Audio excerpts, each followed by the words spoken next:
Aujourd'hui, j'ai le plaisir de vous recevoir au niveau du service de la prévision et plus précisément, nous sommes dans la salle prévision de météo Bénin. Donc concrètement, notre rôle, c'est de fournir les prévisions météorologiques à la population, mais nous sommes aussi très actifs dans la gestion des risques et catastrophes. Lorsqu'il y a un phénomène météorologique extrême en approche, nous avons le devoir d'avertir les populations et les services compétents. C'est vrai que actuellement, depuis près de 2 semaines, les relevés météorologiques que nous avons montrent effectivement que les températures sont en baisse. Là, nous sommes dans des valeurs généralement comprises entre 20 et 31 degrés. Rarement, nous avons des températures qui excèdent les 31 degrés dans la partie nord du pays.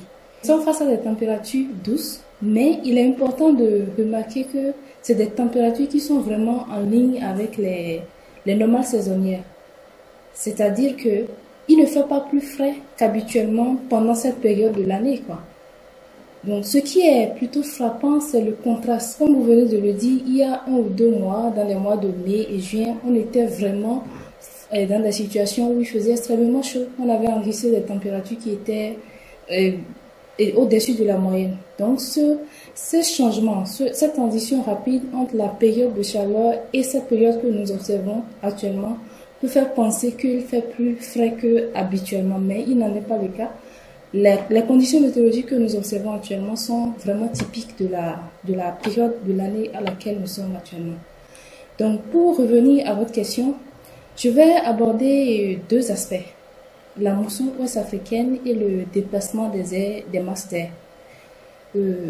Je vais commencer par le premier, la mousson ouest-africaine. Vous savez, l'Afrique de l'Ouest, la région dans laquelle nous sommes, est entourée de part et d'autre d'eau. C'est-à-dire, au sud, par exemple, nous avons l'océan Atlantique qui apporte de l'air frais et de l'humidité. Mais à l'ouest, il est également bordé par l'océan Atlantique. Et plus au nord, nous avons la Méditerranée. Donc, nous avons l'Afrique de l'Ouest qui est entourée de part et d'autre des eaux. Et l'autre chose importante aussi, c'est que en Afrique de l'Ouest, nous avons le désert le plus vaste de la planète, qui est le Sahara. Ce qui se passe, nous sommes actuellement dans l'été boréal, où le rayonnement solaire est plus intense naturellement. Parce que les eaux ont en fait une capacité très importante d'absorber la chaleur.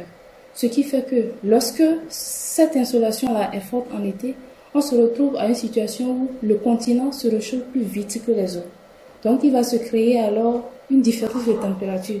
C'est-à-dire, nous avons des surfaces qui sont couvertes d'eau, qui sont autour de l'Afrique de l'Ouest, qui sont plus fraîches que le continent même, c'est-à-dire l'intérieur des terres.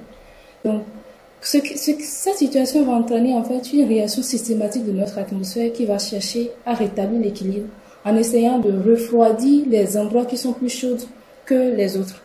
Donc, en voulant rétablir cet équilibre, il va se créer un vent. C'est ce qu'on appelle le vent de mousson. C'est ça qui va nous transporter en fait de l'air frais depuis l'océan Atlantique vers l'intérieur des terres. Et actuellement, nous sommes dans une période où cette mousson-là est intense. C'est ce qui fait que nous observons des températures plus fraîches dans cette période de l'année. Et cette mousson, en fait, va être associée aussi à des précipitations plus fréquentes. Qui dit précipitation plus fréquente va dire aussi que nous avons une nébulosité beaucoup plus forte, c'est-à-dire nous avons une couverture nuageuse épaisse. Cette situation va alors faire que les températures auront du mal à grimper et donc il va faire plus frais qu'il y a 1 mois ou 2 mois de cela. Et l'autre facteur aussi, c'est le déplacement des masses d'air. C'est aussi lié à la mousson, mais il y a juste une légère différence. Comme je venais de dire, nous sommes entourés d'eau, donc il y a des vents qui circulent. Nous avons les masses d'air continentales qui viennent plutôt de l'intérieur des terres. Eux, ils vont être plus chauds parce que nous sommes du côté du continent. Et nous avons les masses d'air océaniques qui vont être plus frais. Donc, selon les conditions, selon la période de l'année où nous sommes, il y aura des fois où ces masses d'air continentales vont être plus dominantes. Donc, on aura naturellement un temps plus frais. Et parfois, nous avons plutôt des masses d'air continentales qui vont dominer, donc on aura un temps plus chaud. Ce n'est que ça qui explique cette fraîcheur que nous avons actuellement. Donc, si on prend le premier facteur qui est que nous sommes dans la grande saison de pluie au nord du Bénin, Les prévisions saisonnières annonçaient déjà il y a quelques mois de cela que nous allons avoir une fin normale à tardive. Donc nous sommes toujours dans des conditions normales. Donc une saison des pluies qui est prévue se dérouler tout le mois d'août et voire même en septembre. Donc tant que nous sommes dans cette saison des pluies, nous allons assister à des précipitations plus fréquentes.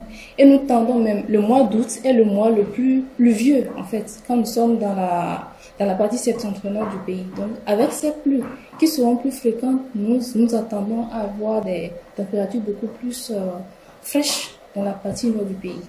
Et plus au sud, c'est-à-dire quand je quitte Cotonou en allant vers ça, vers là-bas, nous avons des vents de mousson qui continuent d'envoyer de l'air frais vers l'intérieur des terres.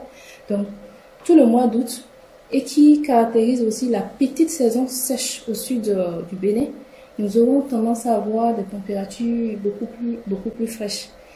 Mais il est important de noter que d'un jour à l'autre, il peut y avoir des variations, de petites fluctuations. Vous voyez par exemple aujourd'hui, il a fait un peu plus soleil qu'il y a 2 jours, 3 jours. Donc c'est juste le rapport entre ces masses d'air que nous venons de parler. Tantôt c'est les masses d'air continentales qui vont dominer, tantôt c'est les masses d'air océaniques. Et encore plus au sud, la petite saison des pluies va encore s'amorcer. Et avec la fréquence des pluies, les températures ne sont pas près dans la moyenne. C'est vrai qu'actuellement, quand je prends nos données météorologiques, les températures les plus fraîches sont observées dans les zones de Parakou, Tchaougou, Latitengu et consorts. Mais aussi par moments dans la zone côtière. Donc, tout dépend en fait des conditions météorologiques locales. Vous voyez, à proximité, dans la région côtière, nous sommes à proximité de l'océan Atlantique. Donc, l'air, c'est normal à cause de cette proximité-là que nous ressentons. Nous ressentons plus cette fraîcheur-là. En plus, nous avons aussi que actuellement le vent est légèrement plus renforcé. Donc, ce renforcement du vent, ajouté à des températures fraîches, fait que nous ressentons plus cette fraîcheur-là dans la bande côtière. Il en est de même dans les régions où on se situe à proximité des fleuves. On aura tendance à avoir des températures beaucoup plus fraîches ou encore dans des zones en altitude comme à Latitengu ou encore dans les environs de Djougou où nous nous situons plus en hauteur. Là, nous observons plus de températures plus fraîches. Donc, puisque nous sommes dans la période, nous recommandons à ce que les gens s'habillent en conséquence. Pour essayer de se réchauffer, pour ne pas être exposés au désagrément de cette température fraîche.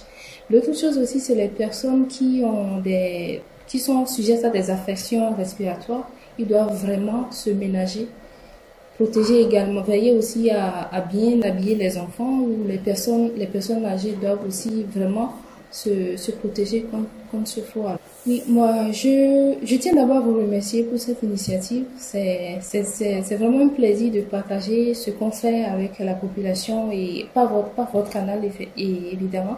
Donc, ce que moi je recommanderais, c'est de suivre nos bulletins météorologiques. Nous diffusons à travers la télévision nationale. Nos bulletins météo passent avant le journal TV tous les jours.